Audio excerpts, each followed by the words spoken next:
পাটিসাপটা পিঠার মূল আকর্ষণ হচ্ছে খিরসা। আর আমার হাতের খিরসা দিয়ে এই পাটিসাপটা পিঠা সবাই খুব পছন্দ করে। যারা যারা খেয়েছে সবাই কিন্তু প্রশংসা করেছে। আর পিঠাটা যদি খাঁটি গুড় দিয়ে বানানো হয় তাহলে তো আর কোনো কথাই নেই।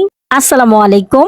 প্রথমে আমি খিরসা বানাবো। এখানে আমি একটা প্যানে 2 লিটার দুধ নিয়ে নিলাম। দুধটা যখন ফুটে আসছে তখন আমি এখানে 3টা এলাচ দিয়ে দিলাম। এতে করে খিরসাতে খুব সুন্দর একটা ফ্লেভার আসবে। আপনারা চাইলে নাও দিতে পারেন, কোনো সমস্যা নেই। তো দুধটা ফুটতে থাক। আর এদিকে আমি এই যে গত বছর আমি খেজুরের গুড় আমরা নিজেরা দাঁড়িয়ে থেকে গ্রাম থেকে বানিয়ে এনেছিলাম, সেই গুড়টা আমি ফ্রিজে রেখে দিয়েছিলাম, নরমাল ফ্রিজে। এভাবে সংরক্ষণ করে রেখেছিলাম বলে সারা বছরই কিন্তু খেতে পারছি। তো প্রথমে আমি গুড়টাকে একটু পানি দিয়ে গলিয়ে নিলাম চুলায়। আর এদিকে আমি কিছুটা গুঁড়া দুধ পানি দিয়ে গলিয়ে নিয়েছি। তারপরে আমি 3 টেবিল চামচ পোলাওয়ের চালের গুঁড়া দিয়ে দিলাম। তারপর খুব ভালো মতো মিক্সড করে নিলাম। এই মিশ্রণটাকে আমি দুধটা জাল করে একদম ঘন করে ফেলেছি, 3 পাওয়ার মতো বানিয়েছি।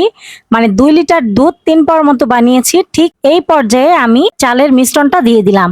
আর মিশ্রণটা দেওয়ার সাথে সাথেই কিন্তু নাড়তে হবে অনবরত, নাড়া থামানো যাবে না, এতে করে কিন্তু পুড়ে যেতে পারে, তখন খিরসার ঘ্রাণটা নষ্ট হয়ে যাবে। তারপরে আমি এখানে পরিমাণ মতো চিনি দিয়ে দিলাম আর একটুখানি লবণ দিয়ে দিলাম।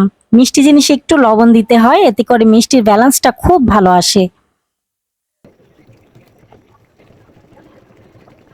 এভাবে নাড়তেই থাকবো। যখন শুকিয়ে যাবে, চামচ থেকে পড়তে একটু দেরি হবে, ঠিক তখনই বুঝতে পারবো যে খিরসাটা হয়ে গেছে। লাস্ট পর্যায়ে আমি 1 চামচ ঘি দিয়ে দিলাম, এতে করে খুব সুন্দর একটা ফ্লেভার আসে খিরসাতে, আর খেতেও খুব মজা লাগে। এতো আমার খিরসাটা কিন্তু রেডি হয়ে গেছে। এখন আমি পিঠার গোলাটা রেডি করি। আর এদিকে খেজুরের গুড়টাও ঠান্ডা হয়ে গেছে। পিঠার গোলার জন্য এখানে আমি একটা হাঁড়িতে 4 কাপ চালের গুঁড়া নিয়েছি আর 1 কাপ আটা নিয়েছি।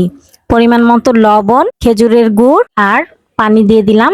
আর হাত দিয়ে ভালো মতো আমি মিক্সড করে নিচ্ছি। চালের গুঁড়াটাকে আমি চিকন চালনি দিয়ে চেলে নিয়েছি। আজকে আমি ব্লেন্ড করব না।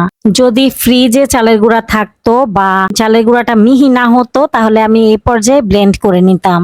হাত দিয়ে খুব ভালো মতো সময় নিয়ে আমি মিক্সড করে নিচ্ছি। এই পর্যায়ে আমি আরো কিছুটা পানি দিয়ে দিলাম।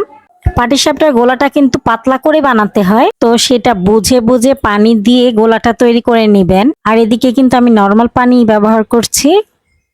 এই তো আমার পাটিসাপটার গোলাটা কিন্তু রেডি হয়ে গেছে। আমি 10 মিনিটের মতো রেস্টে রেখে বানাতে চলে আসলাম। একটা ফ্রাই প্যানে আমি কিছুটা ঘি ব্রাশ করে নিলাম।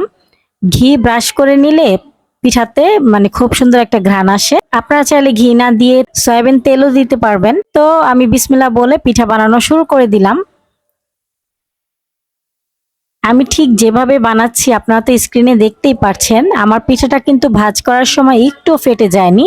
আর আমার এই পিঠাটা আজকে তো আমি বিকালবেলা বানাচ্ছি, আমি কালকে বিকালবেলাও এরকম নরম লেক লেক করবে, এভাবেই খেতে পারবো। আজকে আমি বানিয়েছিলাম আপনাদের ভাইয়ার বন্ধুর জন্য, তো বাসায়ও খাওয়া হবে আর আপনাদের ভাইয়ার বন্ধুর জন্য আমি কয়েকটা পাঠিয়ে দিব।